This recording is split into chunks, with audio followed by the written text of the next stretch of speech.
Welcome all of you here and a very, very good afternoon to all of you here. I extend my warm welcome on behalf of the entire Furtech team to the very first webinar of Furtech Show 2025. Um, we have this webinar today in association with AFMT, the Association of Furniture Manufacturers and Traders in India. AFMT is a key voice in the Indian furniture manufacturing system as we explore exciting opportunities with them in the Middle East region. I'd also like to share a quick snapshot of the region's growth. The Middle East, particularly the GCC region, is seeing rapid expansion in real estate and construction. So, projects like NEOM and the Line in Saudi Arabia and the continued growth in the UAE real estate market, which is projected at a 65.5%, sorry, my bad, 6.5% a year through 2028. So these factors are demanding a very huge growth in the built environment in the GCC region. Now, what does this mean for our industry? It means a booming market for furniture raw materials, components, and the interior solutions, with the regional fit out market alone projected to surpass USD 20 billion by 2027. So it's clear the Middle East presents a strong growing opportunities for suppliers, manufacturers and innovators in our region. Now in this light of this growing momentum and after the overwhelming response that we received last year, we're excited to bring the second edition of the Furtech Show Middle East, which is going to take place between the 15th to the 17th of September at the Dubai World Trade Center. For those of you who may not know, Furtech Show is a dedicated B2B platform that brings together manufacturers, suppliers, and innovators from the entire furniture raw materials, components, and technology section. This Furtech Show is designed to bring together and help businesses tap into the fast growing demand across the Middle East and North Africa regions. And in lieu of this, we've curated today's webinar and panel discussion to serve as a catalyst to spark ideas, open up new conversations, and give you a very clear picture of the opportunities that this region holds. Now, to lead that conversation, we've invited a panel of industry leaders who will be sharing their insights, experiences, and perspectives. I'd like to take a few minutes to introduce each one of them and thank them for their time to join us and give you light on this opportunities that the Middle East region has. So we have Mr. Avinash Singh. He is the regional head of Hepo and Hettich Middle East. And as we all know, these are two leading brands known for their innovation and quality in furniture fittings, hardware, and architectural solutions. Welcome, Mr. Avinash. We are pleased to have you on the panel. Thank you very Next, much. next we have Mr. Graham. He is the managing director at Vanta. Vanta brings world-class luxury furniture to exceptional spaces. And he is at the forefront leading the company's strategic direction, growth and market expansion across the UAE and GCC regions. Welcome, Mr. Graham. We're so happy to have you with us today. Happy to be here. Thank you. Thank you. And now we have Mr. Janis. He is also an advisory board member for the show and is the managing director of German Tech Machinery. It's a family owned business focused in the woodworking sector and operates internationally as well. Also, the German Tech Machinery company is one of the market leaders in the GCC region. Welcome, Mr. Janis, and thank you for joining us today. Anytime. Thank you very much. Yes, and as you all know, and most of you actually know, Mr. Rajesh Chabria, he's the managing director of Prism Laminates and Abria Industries with over 3 decades of experience in the furniture and laminates industry. He also serves as the vice president of AFMT. The webinar is in association with AFMT, and he's been very kind to help us through it. He also represents the organization in the Bureau of Indian Standards and is a council member of Furniture and Fittings Skill Council. Welcome, Mr. Rajesh. We are honored to have you with us. Thank you, ma'am. Thank you. And for the panel, we have our very special moderator, Ritika Kothari. She's an architect turned CEO who is very well settled in the design and architecture community. She is the founder and CEO of Colab Cloud Tech. It is known for its AI and AR and VR driven solutions for the luxury real estate and retail sectors. She very well focuses on blending design, technology, and storytelling to build immersive experiences with real world impact. And I believe this is the need of the hour and the demand of the hour, especially in the Middle East. So, welcome, Ritika, and thank you for taking out time to joining us today. Thank you. Thank you, Zainab, for the introductions. And it's a lovely opportunity. And all of our amazing speakers are here. So without further ado, I think we should just dive into the topic. I'll walk through this whole presentation by directing questions to a few of you all by taking names. Let's talk about the exciting Middle East market. The key factors that make Middle East as a promising market is something I think we should start with to, kind of set tone to the entire conversation. So, all of y'all, if you can give your POV on what are the key factors that make Middle East a promising market.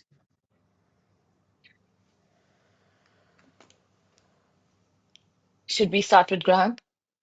Sure. Well, the, obviously the growth in the Middle East is massive. Dubai is still going through a boom that's been going on for 20 years now, I think. Abu Dhabi's got real estate that's coming out, literally coming out of the sea with the island projects that they've got down there. And then, of course, we can't look further than Saudi Arabia with the Asian Cup coming up and the World Cup coming up. Obviously, all the projects, the mega projects that we know about. You can't help but read about them in the news these days. So yeah, it's massive. Business is still huge in the Middle East, and it's going to continue that way for quite a long time, I think. I agree, I agree. Janice, what are your thoughts on this?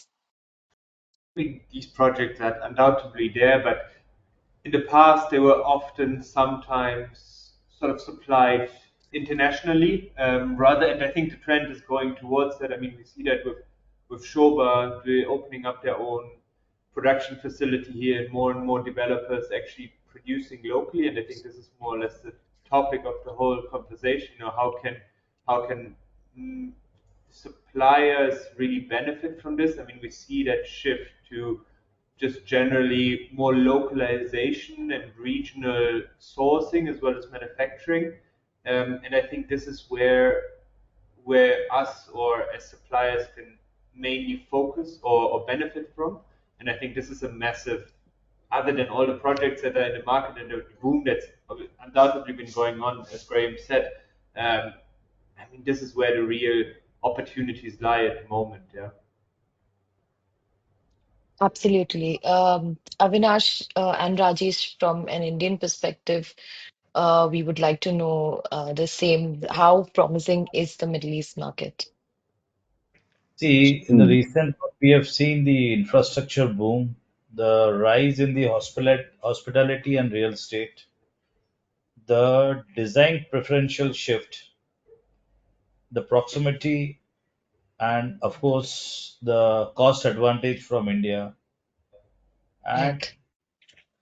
basically, these are the factors which is like Middle East is becoming more promising for the Indian market for the Indian supplies. So Agree. this is my view. Agree. Avinash, Yeah, would you like to? I think everybody has seen the kind of massive constructions happening in Middle East, and Dubai is the hub for that, and that is kind of now it is going at its peak. And if you look at these all markets, and as Janis has mentioned about some constructions coming up, like developers, Dubai and all, they are expanding. They are coming up like Asia's biggest factory to cater their own request and market. And this is going to be very, very huge. And the kind of rapid urbanization happening in the Middle East, which is like never before, this opens up a lot of opportunities for all the suppliers in this market. And this is going to go up and up. And top of that, the benefit what especially UAE or has, especially UAE in Middle East, is the Right. regional instability benefit, which is like by default they are getting it, and the kind of leadership they have, openness to the business. This is Right. massive opportunity for everyone to come into this business for this I would particular agree. reason. UAE is a very welcoming market, and we are talking from a supplier and probably addressing to furniture manufacturers at large. I also feel where UAE stands apart is the quality standards.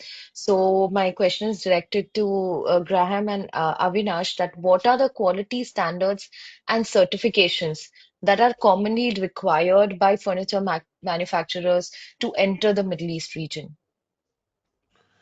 Well, there's quite a few that are required. They're international. Obviously, there's the ISO certification that's most commonly recognised. I've been through that with a couple of companies, and it's quite stringent, and it can create a bit of a headache. But it's certainly worthwhile having. It just reassures the buyers that the that a manufacturer's following consistent processes, and we're going to meet customer expectations. There's BIFMA as well, which is used in the Middle East.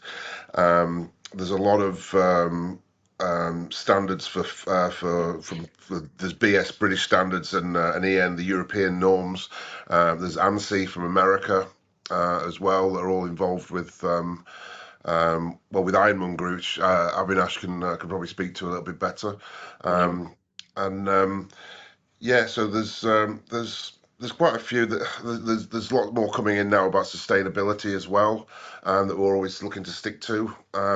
So yeah, we tend to operate and make sure that we have a lot of these certifications at Vanta. So is there any platform where people can probably go and have like a checklist checked by, is there any mandate or any government portal that is available at the moment? In terms of fire protection, you can go into the DCD, Device Civil Defence, and you can have a look on there. But yeah, I don't know if there's a catch-all for everything. What Rajesh, will do you I Right, know do? about anything for that? Nowhere close to QA. Mm. Yeah, obviously. right. Avinash, Yeah, actually, there is a little, let's say, deviation on the certification basis the countries and the products in correct. this market. Yep. Let's say, for example, if you look into KSA, Saudi Arabia, they have a separate certification which is called SASO to a lot of their products Mhm. what they import in the country. That is not applicable in UAE basically. So, and as Graham mentioned about some. Continuing from where you Yes, were at. so I was on to the certification of especially the hardwares. Like when it comes to the cabinet hardwares, basically it needs only the kind of conformity of the quality, which is like performance Right. certificates and all. But when it comes to the door armories, there are different like the main most important certification required is the fire and safety, and the Okay. BSNs are like more of the standards. Like India has implemented BIS, so same way we have US standards and European standards. Those are mainly Okay. probably as of now BIS is not accepted or entertained here. Mainly the Right. certified or the valued certifications are BSE, which is like US standards and European standards. I think we really Okay. need to check, and these are easily available. And I'll just put one small point. Like even anybody Mhm. wants to get into this, UAE or Middle East is full of the experts of these, and anybody wants to Right. get into this market, probably they just get reached to the one of the experts or available the services, and they can take Correct. you through. It's probably one of the easiest market to start business Yeah. or get into it. Yeah. It's very friendly. I would agree to that. Janice, from a perspective, from your experience, which countries or regions within the Middle East present the most untapped opportunities? Again, I mean, with the UAE generally, as we said, the political stability is just, and the access of the market is probably just the easiest. If you're looking at Kuwait, Bahrain, it's a different story, even though you have quite good opportunities supplying into Saudi Arabia. But the access to those markets from Bahrain, from Kuwait is much harder. So I would say again, we personally don't really operate in Saudi Arabia, but obviously Mm, core manufacturing and core market of the region will always be UAE. I mean, Qatar was for a very short period of time um, up there, but I think that was all directed to the World Cup, and afterwards you saw a massive decline in production capabilities, and it's practically no longer a manufacturing market from what we can see. Obviously, you have a maintenance and you have a short-term supply for certain things, but mostly most of it is still imported from either UAE, Saudi, China. So they're okay. nowhere near what the capabilities and the willingness as well that you find in the UAE. Agree. Gran, do you have similar experiences or you see some more untapped opportunities in this region? It's difficult at the moment. I think I know the oil price is going back up, so that's obviously handy. And but obviously with the current political situation in a few countries, that's making things a little bit more difficult. Um, the Saudi will obviously always be a big market because of the size of it, size of Yeah, the country. Um, but I think they need uh, the oil price to stay around $78 in order to make it sustainable over there, and hopefully we can sort out some of the political issues as well. I also But feel political Dubai offers better infrastructure. It's more welcoming in terms of the structure and infrastructure. Janice, you were saying something? again, all these political turmoil has always benefited UAE just because Always, it's yeah. easy. I mean, when the Ukraine war um, started popping up, I mean, it drove a lot of Russians, it drove a lot of Eastern Europeans into the market and start their own facilities, their own manufacturing, etc. So it is always a very welcoming market, and you will see the same thing now. Again, there's loads and loads of things going to be or is already destroyed in Israel, in Palestine, and even Gaza. surrounding countries around Israel, all the countries that they're targeting at the moment. But that all needs to be set up again. That all needs they all need new furniture, they all need new buildings, they all need new things, and that has to be supplied from somewhere. Israel has some manufacturing capabilities, but they're also limited. When we're looking at Jordan, when we're looking at Syria, all of these markets, or they all need they all need new buildings, right? And that Right. is where it's going to be supplied in parts from the UAE, in parts from Saudi Arabia. So I think that every single, I can't remember a single conflict or turmoil in the last 10 years that hasn't driven Benefited more UAE. business to the UAE, and because everyone knows a lot of people have their money here, and I think even like Mm. parties from different directions have their money here, have their stability here. So the chance of something actually happening in Dubai, despite how close we actually are, I rate that rather minimal. You wouldn't have Israel attack UAE, you wouldn't have Iran attack UAE, you wouldn't have Saudi dare anything here in the region. I think we are here in a very, despite, and UAE plays it safe in all directions. They're not anti. something in a very, very direct way, as for example, Trump puts things at the moment. You know, when Mr. Trump says something, it's one way or the other, and we are in a sort of, we are the Switzerland of the Middle East, I would say. I agree. That's a great way of putting it. I feel, from talking from an Indian perspective, the proximity to Dubai is something that we kind of play on. So my question is directed to Mr. Rajesh. What do you think the Indian suppliers have to offer to the Middle East market?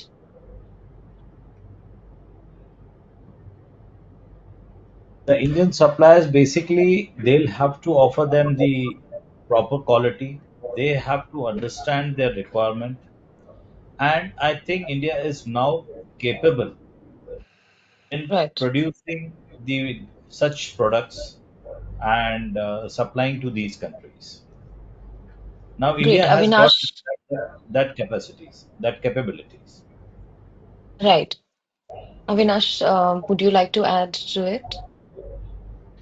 Uh, there are a lot of things actually. If you look at the policies also and the relation between India and UAE, and especially in specific, they have a lot of business MOUs signed. One of the biggest key for Indian supplier to UAE is like UAE has opened for a lot of products, 0% duty imports, which makes them much cheaper by at least by 5% to any other supplier in the world. I think that's they can look really materialize it too.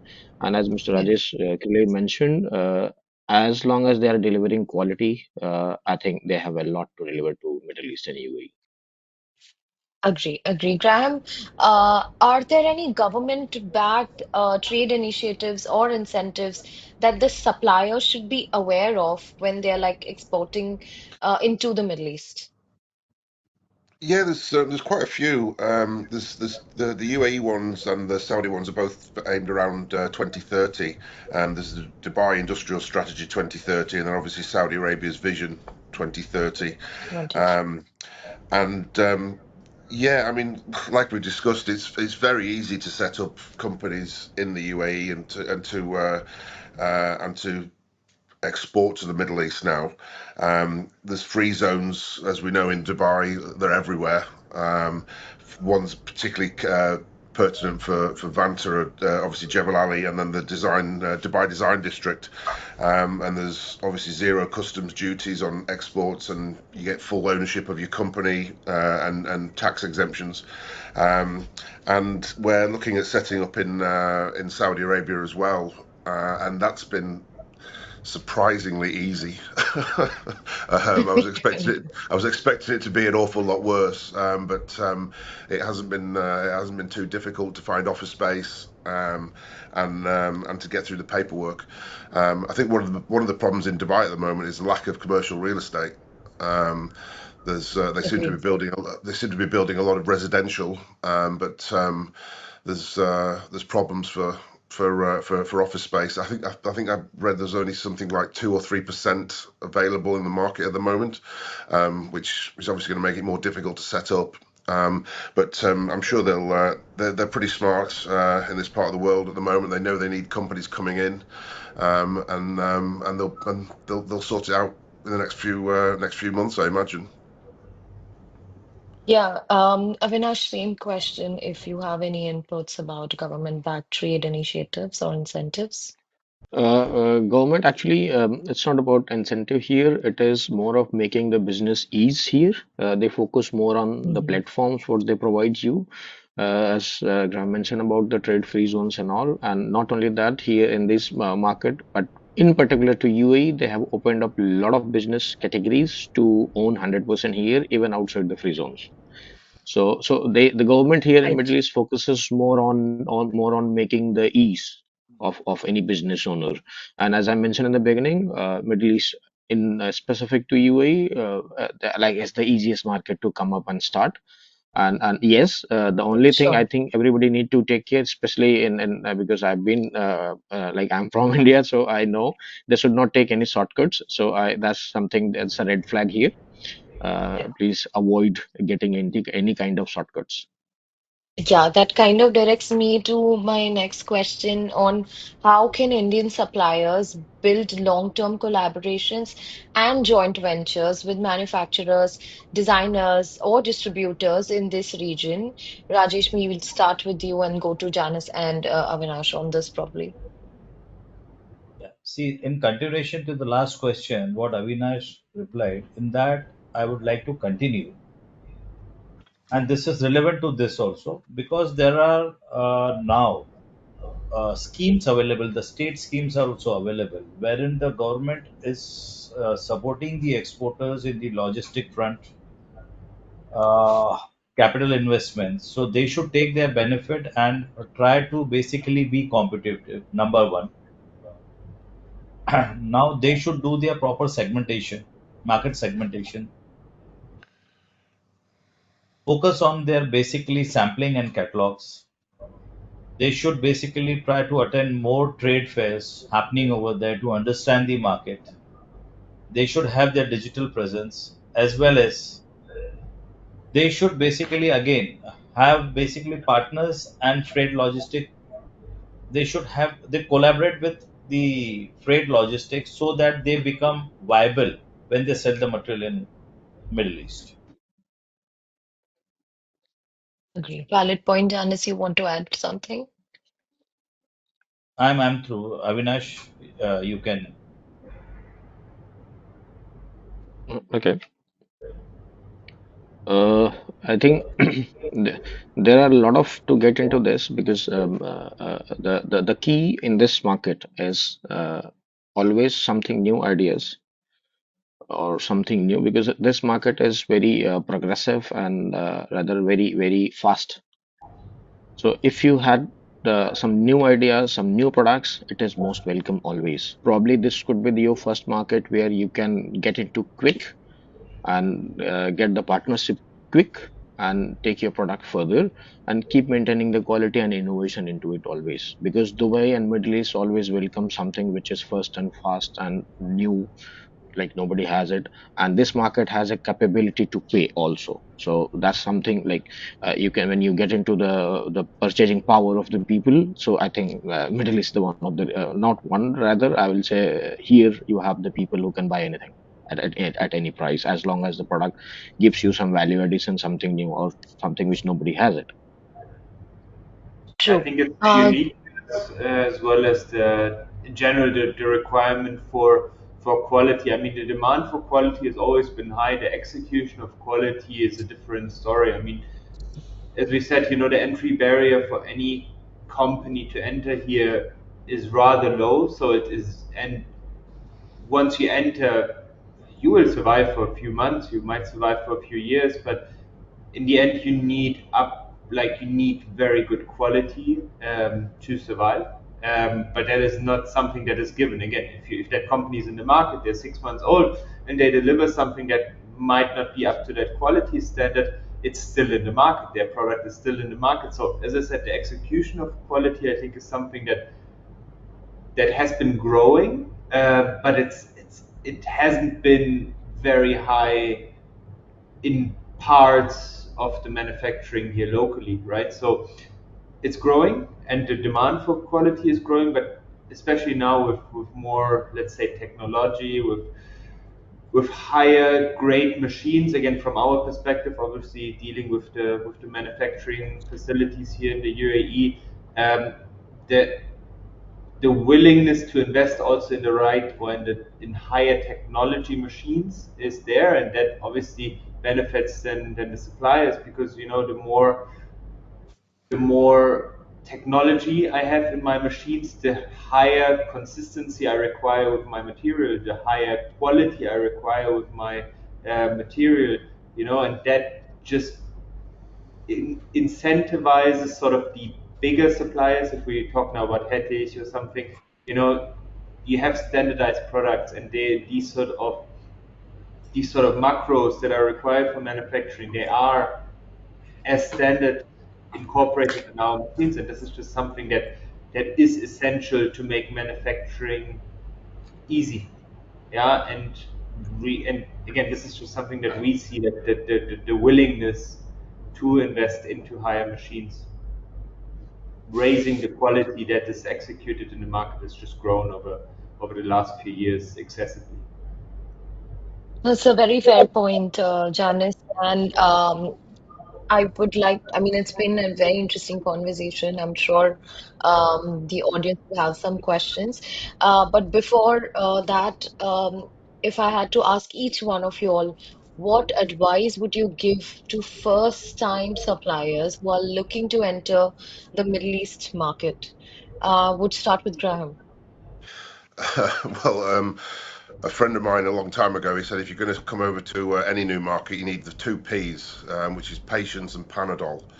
Um, but it's not quite as bad as that anymore. If you are looking at coming over to any new market, really, it's all about research. You need to come over many times. It can be costly if you make a mistake and you come to a market that wasn't ready for you or you weren't ready for it. You're wasting your money. There's a lot of reticence there. I'd always recommend people should come over to have a look at the various trade shows, which are everywhere in the market, and everywhere in the GCC. Obviously, you've got Furtech, there's Index, there's the Big Five show in Dubai, the Big Five show in Saudi. They're great ways to see how the market is, see what your competitors are doing or not doing, and yeah, and then just come out a lot of times. You've got to see. You'll have to study find out if you can find somewhere to rent first of all, or get premises, um, and then find out if there's any uh, barriers to market, anything that's going to stop you selling your goods over here. So yeah, the main thing is just research, research, research. Just find out as much as you can before you finally make the step. But once you do, you have to come out.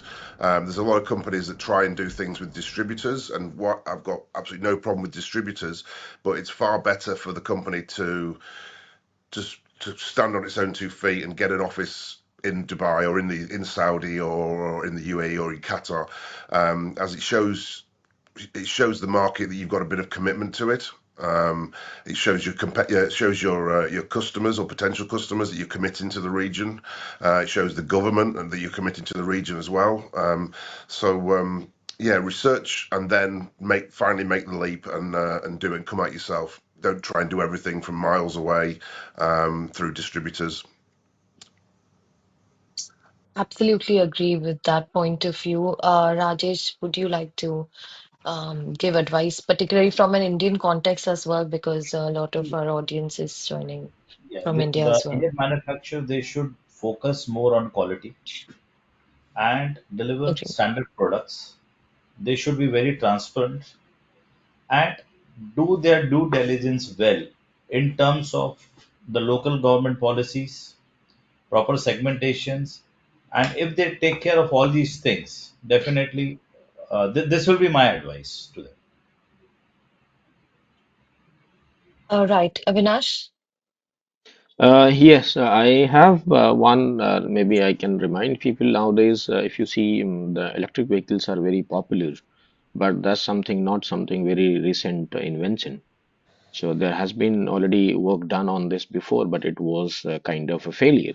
So my piece of advice is starting from research. You first need to do research of the market and ensure that you incorporate your product with the existing market. Like you need to find out the connect. If you get something which has no connect in the market, it's like you are inviting the failure basically. So you must not get into this. True. Even if you have a great products, we have seen the great products, but getting failed and died very easily just because there has not been any connect.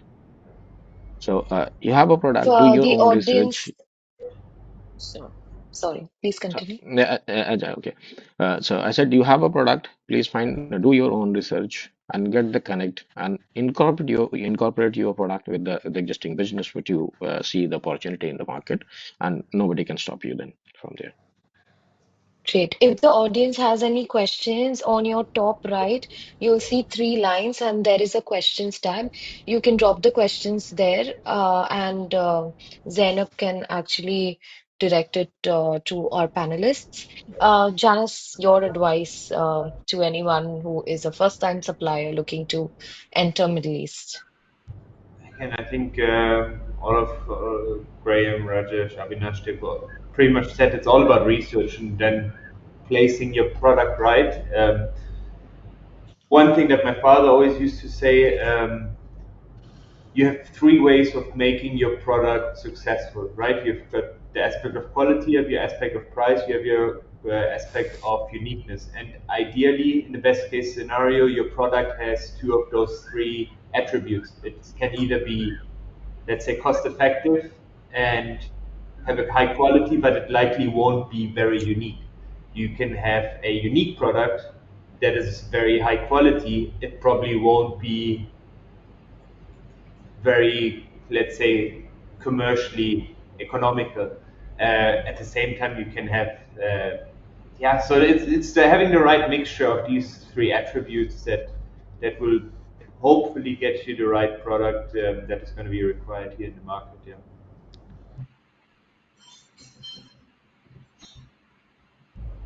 Great. Summarizing this very interesting conversation, there were some really great insights by Graham about setting up and quality control. I really feel that the insight that it's better to have your own setup rather than going via distributors is something that a new first-time supplier would really probably miss out on because we tend to take the easier path. Mhm. Rajesh ji, your insights on quality and how Indians can stand out in this market through by virtue of creating high quality products was very insightful as a takeaway. And Avinash, of course, the government regulations, the insights, all the certifications that you mentioned. Do look very promising for first timers to enter this market. And Janice, yes, your dad's advice definitely is something that the first time suppliers should look for because we all stand at this. Confluence of things where we are sometimes driven by the price or sometimes we're driven by the quality. I feel finding the right balance would is something that entering a new market would make us stand out. Any other insights, any other final pointers that comes to your mind, please feel free to share. I will just add one point in this current geopolitical conditions in Middle East. This gives you higher risk basically in certain countries, but at the same time very high potential and opportunities. So we I should agree. also look into those markets because they may be very risky, but just wait and watch. You will get very high opportunity of business also at the same time. So I think that's something we all are looking at, and any new or first entrant to the market also must have their eyes on it and keep themselves updated. Right. We have about 10 minutes, so I would request the audience if they can drop in the questions. On your top right of the app, you can see there is a menu, and you drag down has a questions tab. You can ask the questions there.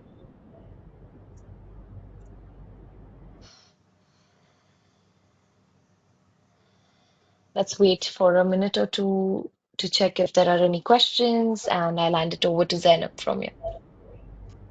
Thank you, Ritika. So that was a lovely panel, and thank you so much for moderating and taking the whole conversation forward. Thank you very much. I see some questions coming in, and I'm hoping there would be more. But to begin with, we have a question from Mr. Chintan Parekh. So he asks that we have heard that to enter in the Middle East, especially Dubai, we should have a local partner first to establish a business entity. So he's requesting if the panelist could throw some light on the process, expenditure involved, timelines, and other things. So, Mr. Graham, Janice, Avinash, all of you, if you could share some points, aspects that you are already aware of. I think Okay. with local Uh, partners, it can be I wouldn't know what the exact costs would be because I think it all depends on the local partner, and certainly where what you'd have to arrange it with them individually. I believe it's still 51%. I believe that the local partner would take of the business, um, which is why obviously there's the rash of free zones opening up all over the place to prevent that. Um, so I'm not even sure if that happens much anymore, really, with local partnerships. But as you say, it can happen. But I'd still recommend that people have a look first and then come over and move into a free zone. There's free zones for every industry, so there's always somewhere that you can go rather than the local partnership route. Thank you. Janice, if you'd like to add some light on this. I think pretty much that covers everything. I mean, again, I'm no expert in setting up companies, but yeah, you have in mainland companies, as I said, you have that 51-49 split for most businesses, even though there are current exemptions in some bits and pieces. But yeah, as Graham said, there's free zones for, especially for material suppliers. It makes a lot of sense to set up in a free zone. Again, this is something that has to be checked on an individual basis. Thank you. And Mr. Avinash, any last thoughts on this Yeah, point? yes, I want to add actually for the audience they from India specifically they should know there are two let's say ways of doing business here. One is called, as everyone mentioned, about free zones, and one is mainland. So earlier it used to be all over Middle East at least 51% the local partnership, but this has got a lot of changes and upgradation, especially in UAE specific. Related to our industry, mostly all of the products are covered where you can have your own business even in the mainland without having a sponsor. Okay, but still you have the experts in the market. Well, before coming in, just get in touch with them and they will give you all the reports. Like because it depends on the products what you're trying to get in. Okay, but mostly in general, it's everything is covered. Even if you have something which is not allowed, so you can go through the free zone. So you don't need basically the local sponsor to start your business here in this market in UAE. All other countries still you have this, but free zone solves those problems in those countries also. Perfect. Thank you so much. Moving on, Shweta asks, how is leather furniture exports in the UAE? Anybody who'd like to share light on this? Mr. Graham, Janice, Avinash. I know you guys particularly don't work in the leather furniture, but any knowledge, any opinions that you may already have. What was I didn't I hear that. Sorry, think, sorry, what was the sorry, it's question? I okay. didn't quite hear it. Sorry, yeah, I'll just repeat the question again. So Shweta asks, how is leather furniture exports in the UAE? What's the scope? How is the leather furniture market in the UAE? Oh, it's great. There's I don't know how I don't know how much I'd enjoy a leather settee in the summertime, to be honest. But there are plenty of them. It's there's very various grades of quality of the fabric as well, depending on budget and aesthetics. But yeah, leather's huge over here. Yeah, I'm sure. I mean, just to add here, I'm no expert, but just my personal opinion, I've seen people fancy leather furniture. I've been to certain homes, and oh my God, Yeah, like way they like their leather is crazy. Yeah. yeah. Anyone else? I'll just Yeah, add. but Yeah, I'll just was the add on to this. question, Yes, yeah, sorry, was the question import or export? Export, export. export to UAE or Middle East, right? Yeah, UAE. I think I'll just I'll just add on to this. This has a big and huge market. Like rather say in like one after maybe wood, that could be the second biggest value in this market. But that is very niche or particular. Also, you cannot just go and sell everywhere. You need to really focus on the people who work into the upholstery furnitures, especially and the hospitality sector. My suggestion that you should pick the top let's say manufacturers or the hospitality sector and just connect with them and do a specific supplies. Probably you don't have to open a showroom here to do that business. It's probably very easy. Just get in touch with them, keep on connected with the samples and commit to the right quality and do the right supplies. It's very easy. Thanks. Yeah, I'm sure. I'm sure. That's great insight. There is Ashish Jain who asks, they are in the PVC edge band manufacturing in Ahmedabad, Gujarat, and they're looking to explore Dubai market. So how can they connect with the possible furniture manufacturers over here?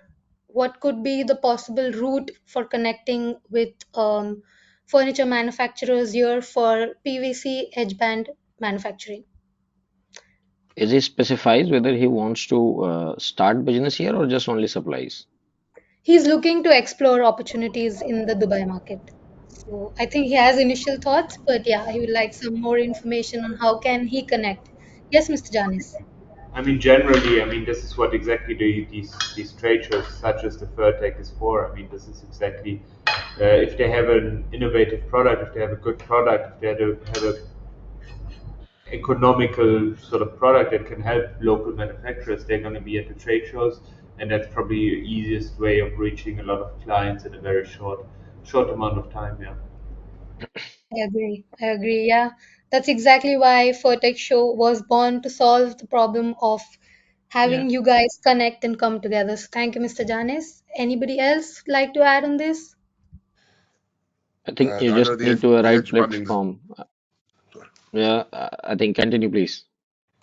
Mm. There's a lot of competition for edge banding coming from Asia. Yeah. There's uh, I used to deal with companies from Thailand that are very big in that market. Yeah, he's going to have a lot of competition. Yeah, come out and have a look at some of the trade shows, do a bit of research, like we said earlier. Come for a holiday to Dubai. That's the best way. Yeah, I'm sure. And plus, it's summer season, summer holidays. So, yeah, lovely Mm. time. Yeah. Okay, moving on. We have somebody ask, what are the main challenges furniture retailers face in securing consistent supply from international manufacturers? So, some issues, some challenges that the furniture retailers face in having supply from international manufacturers. The main problem we face is lead time, and obviously, again, without going back to it, but the political situation makes it difficult. Coming if anything's coming through the straits, then there's obviously problems there. Um, COVID didn't help, obviously. That was a bit of a bit of a problem for everybody. And Mr. Trump's tariffs have caused a few problems as well. Yeah, they're the main issues. But if you find a good freight forwarder and a good supplier, or your manufacturer abroad, you should be able to at least try and keep the customers happy by giving them a consistent lead time. That's what we just have to be honest with customers. There's no point saying something's going to come in 10 weeks if you know it's going to be 12. So just be honest with the customer, and I'm sure they'll understand. There's nothing we can do if there's a vessel on the seas and it gets stopped or delayed. There's nothing we can do. Yeah, just say, look, we're going to get it here as soon as possible, but because of the political situation, things might take longer. Yes, very valid, very valid insight in today's time. And yes, Mr. Graham, honesty, I think that's the best key for a good business and the business to maintain relations with suppliers, with clients, etc. So yes, agreed with you. Zainab, I also feel that because we recently went through the whole cycle, what really works is the fast-moving items need to be in stock because this market is a market that doesn't like to wait. People either want something right now or like, you because it's so competitive, you're competing with the globe. So there are suppliers from across the globe, and if you don't have the product ready, somebody else might just win over you. So yes, the fast moving products need to be in stock. The warehouses pricing here is very, very affordable as compared to probably rest of the world. So that is something which most of the retailers can consider. Sure, and I think you have a fair experience in that when you bring in Ye- international manufacturers, coming up in this space that you have, which is also a warehouse turned into a very nice, elegant space. So I'm sure you have quite fair share of experience in that, I'm sure. Yeah. Yes, Mr. Avinash. I just wanted to add on Graham's point, the lead time, yes, and it was since specific to the retail supplier, the customers. Then the another big problem is the volume, because when it is the bulk, it is still can be managed. We can have express supplies and all, but for less quantity, less volume requirements, they always cost you very high in the logistics. So now connecting to the Ritika's point, I think that's the solution. You cannot have imports always for the retail requirements. You need to have the stocks locally. Otherwise, the lead times you have, like as I mentioned, COVID has not helped, and the current conflict may even make it worse. The That's Yeah. shipping time of sea coming from European side is going to be higher. Like we are anticipating maybe double if there is the tension goes higher. So even the air right. flights are taking more time. So, like last week, I was in Europe, so while coming, it took 1 more hour for me to reach to Dubai. Okay, yeah. So Fair that enough. is I mean, going to affect everywhere. Yeah. yeah, completely agree with you, Mr. Avinash. We also have one more question that is, can you name few sources of supply? How does a first time supplier get the contact or establish the contact? So, I think Mr. Janis shed some light on this earlier that we have trade shows that are very popular in the UAE. So, this is, I think, a very uh, good way to establish contact, unless anybody else has more to share on this. So, I basically, think they're trying to ask, yeah, attending networking events is something that would really help in this region because it's a very Vasta-based region wherein, people like to meet each other, people Yeah. appreciate because again, if you see the competition is high. As Janice mentioned, that few companies set up and then they are not able to deliver. So to have that trust and that assurance, it's nicer to go meet people, attend networking events, as and of course trade shows. Yeah. for sure. Yes, and I think considering the time, I'll take one more question that is, um, Mr. Sunil wants to know how good a market is Middle East for flat packed furniture. Any ideas, any thoughts? Judging by the size of the IKEAs we have here, I'd say it'd be pretty good. Exactly. Um, um, How we, is we this coming to them? But then we don't. it also come boils down to price points. I feel, Yeah, Graham, that yeah, to absolutely. compete Yeah. with IKEA price points is He Yeah, just talked we about the can't. volume, no? He Yeah, just talked we about the volume. He has not yet started on the price, so he's anyways yeah, continuing on that. yeah.